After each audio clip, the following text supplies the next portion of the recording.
Ordained to the priesthood in 1978, Father Tim Taher spent his sabbatical at both Boston College and Regis College at the University of Toronto.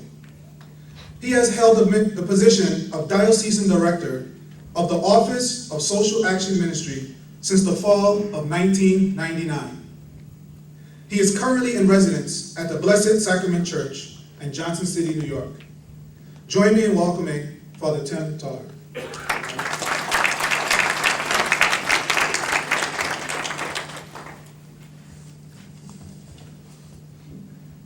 Good afternoon. It's a pleasure to be here and share this occasion with you. I'd like to begin with a story that will begin my reflections with you here this afternoon. There's a legend about Abraham in the Mideast. According to the legend, he always held off eating his breakfast each morning until a hungry person came along to share it with him. One day, an old man came along, and of course, Abraham invited him to share his breakfast with him. However, when Abraham heard the old man saying a pagan blessing over his food, he jumped up and ordered the man from the table and from his house. Almost immediately, God spoke to Abraham. Abraham, Abraham, I have been supplying that unbeliever with food every day for the past 80 years. Could you not have tolerated him for just one meal? In your Holy Scriptures, the Quran, it opens with verse 1, chapter 1, in the name of God, the most compassionate, the most beneficent. And later, the verse, verily, God is most compassionate towards men, a dispenser of grace. Also, there are sayings of the Prophet Muhammad, and peace be on him. Whoever is not kind to others would be deprived of the mercy of God. It is narrated from the Prophet Muhammad that says, Allah, God, would ask on the day of judgment, I was hungry and you did not feed me.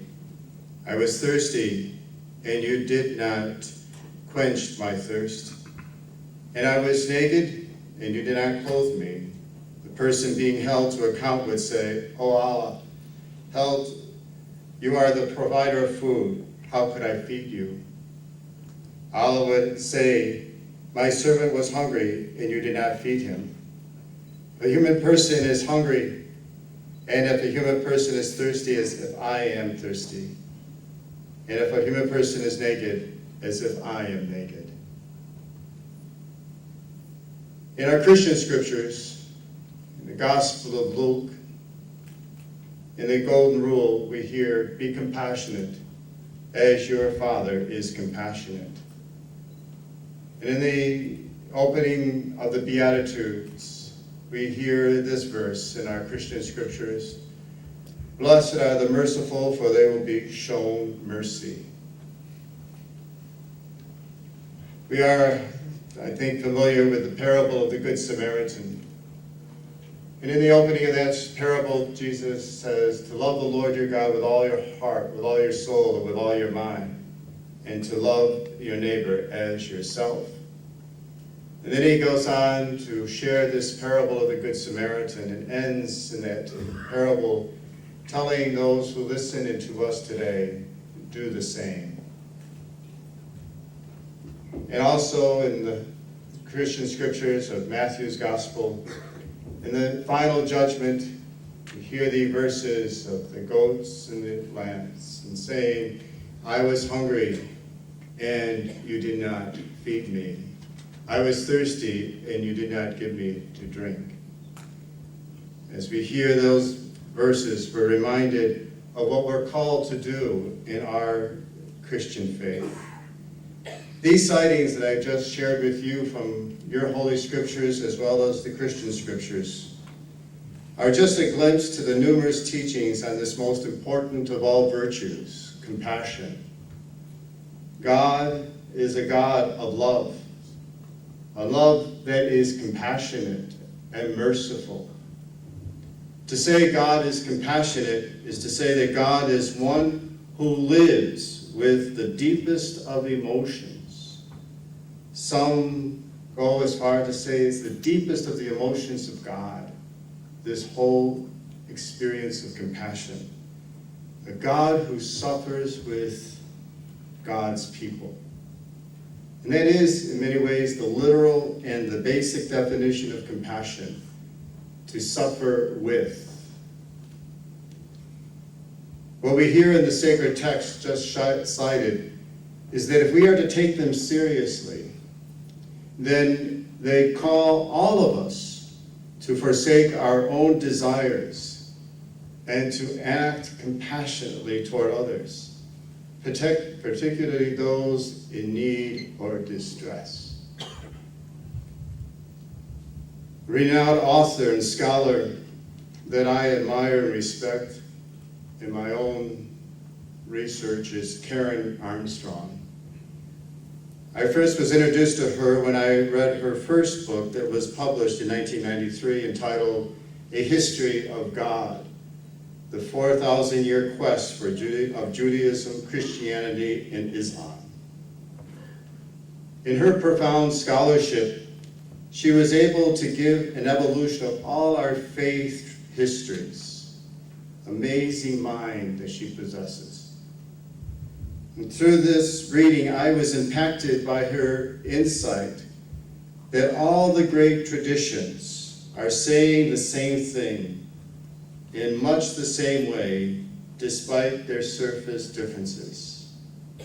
They each have in common, she says, an emphasis on the transcendent importance of compassion. And that, quote, the prophets insisted that cult and worship were useless unless society as a whole adopted a more just and compassionate ethos.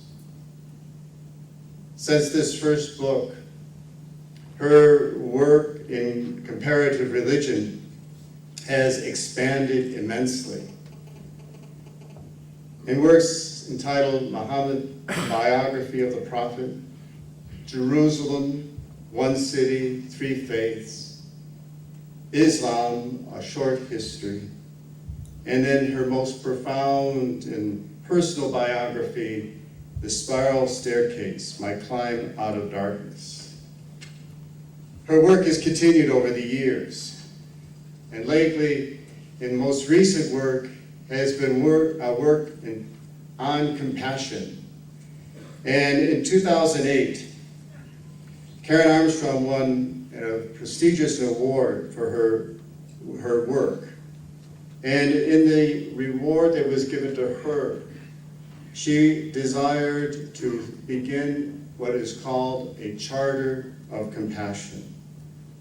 Her desire was to remind us that the principle of compassion lies at the heart of all of our faiths. And that following year, she inaugurated this charter. And I think the words of this charter are profound and something I'd like to share with you. And the charter reads, the principle of compassion lies at the heart of all religious, ethical, and spiritual traditions, calling us always to treat all others as we wish to be treated ourselves. Compassion impels us to work tirelessly to alleviate the sufferings of our fellow creatures, to dethrone ourselves from the center of our world and put another there, and to honor the inviolable sanctity of every single human being, treating everybody without exception with absolute justice, equity, and respect. It is also necessary in both public and private life to refrain consistently and empathically from inflicting pain, to act or speak violently in spite, chauvinism, or self-interest, to impoverish and exploit or deny basic rights to anybody, and to incite hatred by denigrating others, even our enemies, is a denial of our common humanity. We acknowledge that we have failed to live compassionately and that some have increased the sum of human misery in the name of religion. We therefore call upon all men and women to restore compassion to the center of morality and religion, to return to the ancient principle that any interpretation of Scripture that breeds violence, hatred, or disdain is illegitimate, to ensure that youth are given accurate and respectful information about other traditions, religions, and cultures, to encourage a positive appreciation of of cultural and religious diversity, to cultivate and inform empathy with the suffering of all human beings, even those regarded as enemies. We urgently need to make compassion a clear, luminous, and dynamic force in our polarized world, rooted in a principled determination to transcend selfishness. Compassion can break down political, dogmatic, ideological, and religious boundaries. Born of our deep interdependence, compassion is essential to human relationships and to a fulfilled humanity. It is the path to enlightenment and indispensable to the creation of a just economy and a peaceful global community. I think that charter is profound. And as Diane mentioned, how do we go? We can go forth from here, I believe, in that spirit of compassion. As she said in her book, one of the chief tasks of our time must surely be to build a global community in which all peoples can live together in mutual respect. Yet religion, which should be making a major contribution, is seen as part of the problem. All faiths insist that compassion is the test of true spirituality, and that it brings us to relationship with the transcendence we call God. We do live in very challenging times. As was already mentioned by Diane, we can see the wars that are in our world among us now in places like Iraq, Afghanistan, Pakistan, and Libya, and other conflicts. We know in our day today a scandal in all of our scriptures is the realization of poverty. Poverty that seems to be increasing. And we know in this country we are in an intense political, moral debate on our budgets and our economies. Economies and budgets that should reflect compassion. And yet, unfortunately, in many ways, they're forgetting the poor. This is an important day as we gather here, as you remember and celebrate the birth of Muhammad and his birth and life.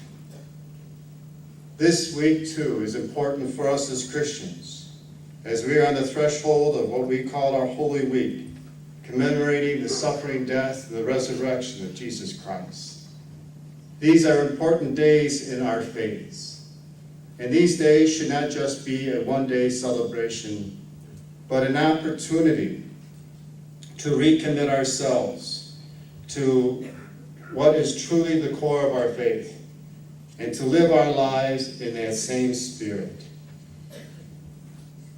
To share in the conclusion this other story, that one day as he began his daily prayer, a holy hermit saw passing by a cripple, a mother begging for food for her pathetically malnourished child, and the victim of what must have been a very severe beating.